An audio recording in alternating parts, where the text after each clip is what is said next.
Hey everybody, we're going to be talking about presets. We're going to be talking about the library, but more importantly, I want to talk about the library focus triangle.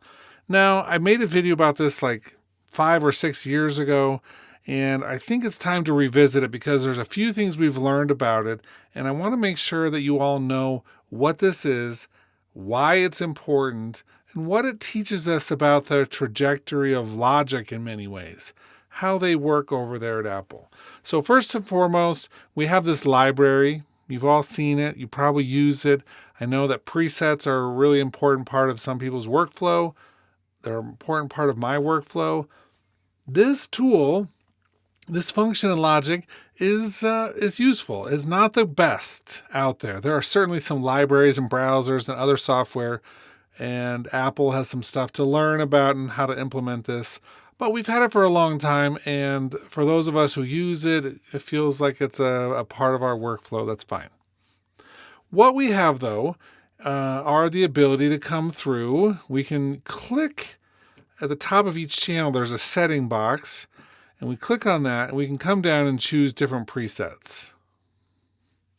We can choose them for individual plugins by opening up the plugin window, and you'll see presets at the bottom. Great. But there's a way that I like to work, which I think is even better than just going through all of those menus, and that's using the library to navigate the presets. Okay, so if I'm clicking up here on this area of the setting, you'll see immediately to the left there's a gray triangle. This is the library focus triangle. I'm going to click on that. And then over on the left in the library, we're going to see all of the presets that fit that item, that category. So now it's this overall channel strip. It's an audio strip. And so you can see we have our user ones. We have our drums, percussion, voice, performance, patches, studio instruments, acoustic guitar, effects, electric guitar and bass, experimental, and legacy. And legacy goes all the way back to Jam Pack 1, for the record. That's pretty far back. And in here we have various instruments and things, but those are like a legacy bundle. If I come back to our channel strip, I'm going to go down here. You'll see I have 3 grayed out triangles. They only appear when I hover for each of the effects. If I click on the first one for the channel EQ, my library now shows me the channel EQ presets. If I do it for the pitch correction, you'll see there aren't any presets. And most of the time that's because, you could create them. We'll talk about that in just a minute. I'm going to click on the compressor, and you'll see drums, keyboards, guitars, voice, compression tools, compressor by type. Awesome. Let's click on an instrument for a moment. This is one of my instrument tracks. You'll see we have a triangle for the electric piano, the E piano. We have one for each of the effects. I have a PSP third-party plugin loaded right now, and this has no presets, even though inside the plugin we do. You obviously have a number of their own, but they're built into their own interface, and so they don't come across in that area. Okay, so we have audio tracks, we have MIDI instrument tracks, we have our stereo output, so that's here. We have a limiter on there, and the mastering tool, which we'll talk about in a second, that doesn't come with any. But for the settings on the output, we do have a number of different options for mastering here. Add low-end density, ballad, basic, broadcast ready, etc. All the way down. We have a few here in the middle, knock A, knock B, knock C, which we're going to talk about in just a second, because that's part of where we learn about some of Apple and it's how it works, the trajectory of logic, I would say.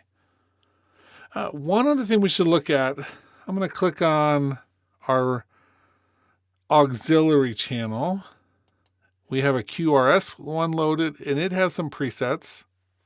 And then for settings, we have a number of different things that we might put on an aux track. Multi-effects, multi-tap delay, reverb, shared aux, stereo delay, stereo imaging, tape delay, and then some legacy ones.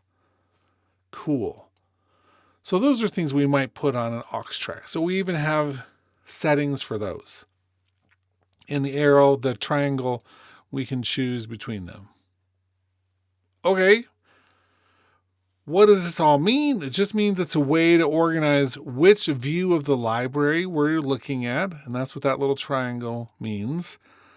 And in some ways, the little blue element here is important as a focus thing, because you'll see, I'm going to zoom in on this line right here. The blue line, which is around the library right now, forms a box. That means that that's the window that's in focus, and often that will mean various things. One of them being some key commands will go to only the focus window. If I click over here, you'll see the blue box switches to the main window. And if I open up, well, I'm going to click back up here for a second, and then click down, you'll see the blue box is on the mixer now. So that blue color is very similar, if not the exact color, as the library focus triangle. Tells us where the focus is going, and so we can go through and choose that.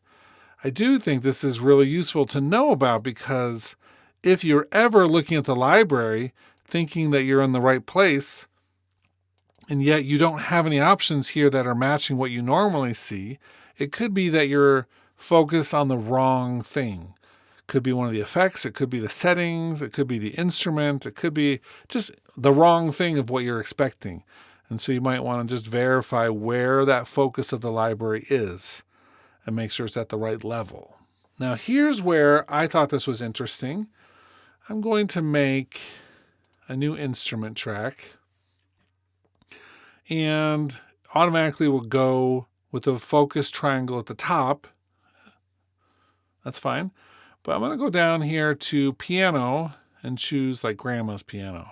Perfect, right? This is Grandma's piano.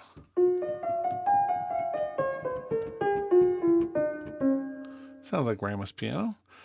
But it's updated. It has the studio piano in there. And so this channel strip with the instrument and all of the effects, so it has the piano, a spring box, which is a pedal, and console EQ, which is an older, these are all older effects, but that's okay. We have the fat effects added in here, and all of its presets, and we have a limiter at the bottom, right? So that's all the effects that are on this, but it's the new session piano, the new studio piano. Okay, great. That's fine, because I do feel like that's important if they're going to release a new instrument to give us some presets that help with that. So instead of just loading up the piano, which sometimes I do, you can actually load up one of the piano presets, and it comes with a bunch of processing that somebody has designed. Somebody somewhere sat down, played this a bunch, added those effects to make it sound like Grandma's piano, and then now we have access to it. We also have our list of process pianos, and we have our legacy pianos, which are the old pianos that we had before this one. Of course, I don't recommend using any of those unless you have a very specific reason. Cool. But it kind of falls apart in some ways after this. We do have bass, and let's see how many of these use the new bass instrument. A number of them do, right? It's great. If we use drum kit, these are all going to be like the drum kit designer, which are the new ones for the most part. If we click on one of these, they have, for instance, Chroma Glow on them, which is one of the new effects. So they've updated a handful of these channel strip settings to use the new things. Here's where this falls apart for me a little bit. I'm going to the stereo output with the mastering channel strips. Almost all of these are ancient. So we have a compressor, a sub-bass, exciter, a linear EQ, a multipressor, which is one of the still old format interfaces, and then the adaptive limiter, which has been updated with the interface. Anyway, it doesn't have any of the new things. So none of these do in terms of what we might expect given all of the power that we've just been added with some of our new effects. We did get, at one point, when they released some of the new multi-effects. Let's go to Knock A. So this is the Fat Effects. This is a great plugin. It's great for mastering in some ways. They added, at some point after they released this with Logic, after they bought it from Camel Audio, they released like 3 or 4 new mastering presets here. The Knock ones are some of those, and they're fine. But it turns out in this latest version, none of these presets really have any of the QRS reverb attached to them. None of the mastering ones have any of the new mastering quality effects that we have. If we go to, for instance, our auxiliary track, you'll see under the reverb, we have all these spaces. Barely any of them use the chromaverb, let alone the QRS. So they have just left a bunch of these presets completely unupdated. And if you're into presets and using them, then those aren't things that are going to be useful, because they're going to have all outdated, old school, lesser quality in some cases, sounding effects. Okay, what does that mean? First of all, I believe part of this issue is that the browser and the library are just hard to use on the Mac version. They're a little bit better on the iPad version, but it has some of the same things. Even though we can search for things, it's going to be tricky to find some of that stuff. And I don't even know if most people know that they can use that. If they can come through and use the library focus triangle to get to a certain place, and instead of just clicking, I mean, sure, you can do that and go in there, but it's like at the bottom of a list of like 25 other things.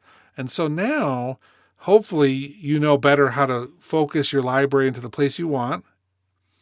But also, you know that there are going to be some things that are really great. The instrument ones that got updated are really great. Some of the aux ones and the mastering channel, the output ones, are not updated and great. But here's the last thing I'll leave you with. If, for instance, and I'm just going to do like a little section here, I'm going to turn on my mastering assistant, right? Say we have a setting here that we want, that we like, right? This is super easy to do, where you can just save a copy as, and we'll do test 2. I'm just going to delete these later, so I'm going to save that. And now you can either pull them up in here, but also later, if you're out here and just in the library mode, these will show up. So anything that you create as presets are now in the library, and you can library focus that triangle over into there and pick from the ones you have. So you can make one set of the mastering assistant and save that as a preset. Obviously, it's going to be, I don't recommend using presets on all of your songs, because the mastering assistant actually looks at the material and creates a curve based on it. That's not what I'm saying. I'm saying maybe you're using 2 or 3 versions on the same song. You've already done the analysis, and now you're just making some other changes. Well, save them as like 3 different options, and you can go back and forth between them and listen to which you actually like the best. So it saves a snapshot of what you're working on. Okay, that's it. I hope this was useful, seeing the library a little bit more in action, learning a little bit more how it ties into the other windows with the triangle, and that this will help your workflow. That's it. Have a great day.